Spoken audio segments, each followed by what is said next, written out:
അപ്പൊ അമ്മക്ക് first movie ആയപ്പോഴേ ശരിക്കും ശ്രീകാന്തേട്ടൻ ഒരുപാട് തവണ റിഹേഴ്സൽ ചെയ്തിട്ടാണ് എന്താ 2 തവണയൊക്കെ തെറ്റിക്കും. ഇപ്പൊ ശ്രീകാന്തേട്ടനോട് ചോദിച്ചപ്പോ ചിലപ്പോ 22 തവണയൊക്കെ തെറ്റിക്കും എന്ന് പറഞ്ഞു.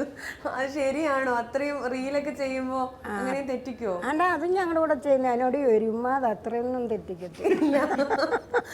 ഇല്ല അല്ലേ? ആ, തെറ്റിക്കും. എന്നാലും അത് എങ്ങനെയാണെന്നറിയാം, ഇനി പറയുന്ന എന്തുവാന്ന് ഓർക്കും. ഇപ്പൊ ഈ ആദ്യത്തെ അങ്ങ് മറന്നു പോകും. ആദ്യത്തത് പഠിക്കുമ്പോ പിന്നത്തത് അങ്ങ് മറക്കും. അതാ പറ്റുന്നത്. കുറ്റം പറയുന്നൊരു മോനായി പോയി. അതെ, എന്തായാലും ഞാൻ എങ്ങനെ വല്ലതും പറയും. ഞാൻ അവന്റെ എല്ലാ നന്മയല്ലേ പറഞ്ഞേ, അവൻ എന്റെ കുറ്റമേ പറയും.